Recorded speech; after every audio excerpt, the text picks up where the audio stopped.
What if I told you that Pizza Tower and Hotline Miami are actually the same game? Now I can already hear your reactions to that statement. I'm sure the vast majority of you are thinking, how can they be the same game? They are clearly two different games. Meanwhile, there's probably going to be a few who will agree with that statement, at least partially, thinking, you might have a point, but it feels like a stretch to make that claim. To which I say to both of these responses, I agree.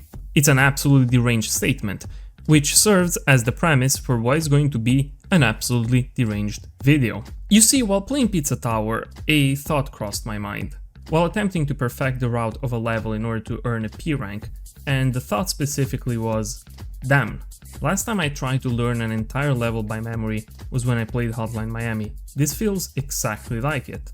And then it dawned on me. The more I thought about it, the more similarities I could find between two games that are so different from each other, and yet, surprisingly, seem to share so many traits. So I decided to create a challenge. While on YouTube, most video game related challenges usually involve finishing a game by abiding to certain restrictions or fulfilling certain conditions, this is going to be more of a writing challenge on my part. The challenge for this video is going to be the following. I'm going to try and review both Pizza Tower and Hotline Miami with a singular review that must be applicable to both games at the same time. To provide an example of what I'm trying to say, imagine I wanted to review both an apple and a tomato. At that point, I will say this fruit is red, protected by a very thin outer layer with a tasty inside, and while the interior is the most delicious part, the worst part is objectively the stem by which it hangs.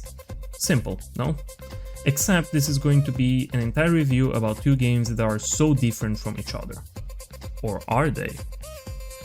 Is this going to be unhinged? Yes, absolutely. Is this going to require using certain words and terms loosely so that they can be applied to both games simultaneously? Definitely. Are many of the points here going to be a stretch just to fulfill the conditions of this challenge? Certainly. And if you're curious to see just the kind of hoops and jumps I'll have to perform in order to achieve that, well, then let's get into the review. The game that we are going to talk about is a 2D indie game developed in GameMaker, a game engine specifically used to develop games in 2D environments. While initially released for PC, the game saw actually a good amount of success, with not only the Steam reviews sitting on overwhelmingly positive, but the game itself also being nominated for many different awards, also being released later on for the Nintendo Switch. The gameplay follows a simple premise at first. We are taken through a series of levels with the goal of clearing them to unlock the next ones. So far so simple. The controls are easy to learn and clearing any individual level isn't going to be exactly too hard. In fact, depending on who you ask, you might find out that the difficulty is either laughably simple and even a toddler would be capable of clearing the entire game without too much effort, or that this might very well be one of the hardest games you'll ever play. This is because the game doesn't necessarily feature a difficulty selection. There is no slider that you can adjust to play on easy or hard mode, rather the difficulty is entirely dependent on the player's own goals. The main objective of each level is generally the same: enter the level, reach the end of it, defeat what needs to be defeated, and then go back. Simple as pie. But at the end of a level, you're going to receive a grading based on your final score. And while a high grade isn't necessary in order to mark a level as completed, this is exactly the point where the game separates the boys from men. Are you the type who cares only about finishing the game with a whatever score? Then by all means, go ahead. But if you're even considering or entertaining the idea of truly completing the game, of going for that sweet 100%, that's when the game starts to shine. Truly. Remember when I said that the controls were easy to learn? That still stands completely true, but now you're going to realize that they're also hard to master. Getting a perfect score in a level will be highly dependent on two factors: speed and memory. The final scoring that will mainly determine your final grading is highly dependent on your combo meter. The combo meter is a simple mechanic where you're rewarded for doing, well, practically anything that will grant you a score increase within a strict time limit. If too much time passes between each score collection, the combo meter will reset back to zero. So if you're aiming for a perfect score, a speedrunning approach is not just incentivized, but it is pretty much required, which is also where your memory will be tested. An essential step of perfecting a level is going to be replaying through the level itself many times, studying the paths, remembering the locations of enemies and other threats, and attempting to figure out what is the shortest possible route from point A to point B, while still collecting as many points as possible in rapid succession in order to maintain that combo meter up, while also avoiding, well, any mistakes. Even a slight mistake in movement, even the smallest deviation from the original intended and optimized route for the level, can result in a pretty drastic waste of time that will potentially jeopardize the strict timing between each combo, while more severe mistakes can pretty much just end it there on the spot. And while you have to go through many restarts, many reattempts of the same level over and over, and I guarantee you there is no better feeling after attempting the same level multiple times, studying its layout, memorizing the positioning of every enemy, than to finally complete it and earn that perfect score. It is an incredibly satisfying feeling which the game manages to nail down, and I think the way it does it, it's exactly because of the fact that you're replaying the same levels over and over. Other video games where replaying the same levels, or where the entire idea of revisiting a previous level doesn't even exist or offer no incentive to do so other than perhaps finding a hidden secret or collectible, cannot offer the satisfaction that this game does. Here, every time you fail the exact same level, every time you miss your perfect score by a small mistake, you'll be jumping right back into it. The first time around for each new level I had the same feeling. Yeah, okay, there is no way I'm ever going to perfect this one. And every time I actually ended up perfecting it. It felt so incredibly satisfying because I could see in real time how I would slowly but steadily get past parts that I thought impossible before, how I found myself through trial and error optimizing routes, fixing mistakes, and coming up with ideas that allowed me to speedrun through sections that felt like an insurmountable mountain before. Winning a level just by winning it, and then later on winning it perfectly, is the best way for the game itself to provide you an important feedback.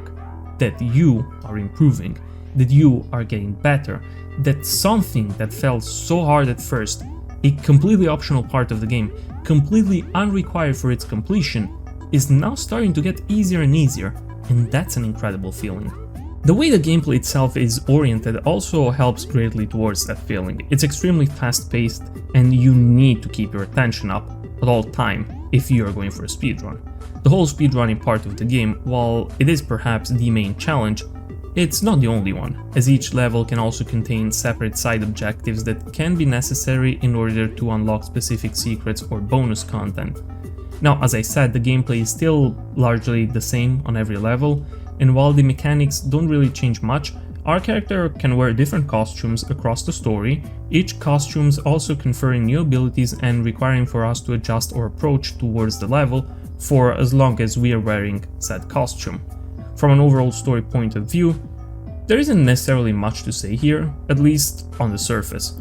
Surely there is a lot in terms of subtext and show-don't-tell hints and tidbits of information here and there that will reveal more about our character, but the main story pretty much revolves around the idea that our character starts going on a sudden rampage against this major threat. It's also worthy to note that later on we get the occasion to play ourselves as one of the previously defeated boss encounters, which does maintain the original intended playstyle with a few slight variations. Not enough to completely change the game into something else, but enough for you to feel the difference. From a graphic standpoint, we are definitely not talking about 4K resolution shaders with the usually unnecessary motion blurs, light reflections and whatnot. The graphics are pretty simple. The good old reliable pixel art that will run on pretty much any machine capable of opening a browser tab. And yet, the art style is rather charming, to say the least. Despite its simplicity, it is filled with details. The animations are smooth, and the environment, while certainly not lacking in terms of stuff to see, is never too filled to the point of being properly distracting.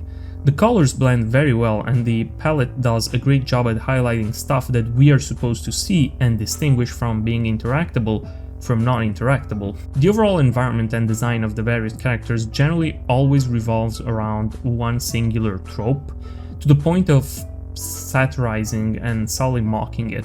I mean, you can see by yourselves, the cliches for this setting and universe are quite literally all there, but they fit in well. And while we are on the subject of things that fit well, how could we forget one of the most iconic parts of this game?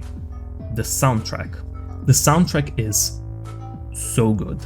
It fits the atmosphere perfectly on every step and blends so well with the overall environment while maintaining the mood of the game in every situation. It's fast-paced and makes your heart pump when it needs to, and it's calm and relaxing whenever there isn't much going on in terms of overall action. Seriously, the soundtrack is fantastic and most importantly, extremely fitting to the universe it belongs to. Overall, I think this game manages really well in making the player feel accomplished through its repetitive gameplay while blending a fantastic soundtrack and environment into an unforgettable atmosphere. The characters are both charming and unique, and everything feels just so full of personality, and especially attention and care to detail that makes very clear that this was, more than everything, a product of love that got a lot of attention and work put into it. It's simple, it's fun, it's really fast-paced, and it hits every mark for a unique experience that'll want you leaving more. I hope you enjoyed this video. I know it was a bit of a weird premise, just the overall idea of attempting to review 2 games at once. While I did have a lot of fun making it, I'm also a bit saddened because there is so much more I wanted to say about Hotline Miami and Pizza Tower individually, but I couldn't because, you know, it would have went against the premise of this video.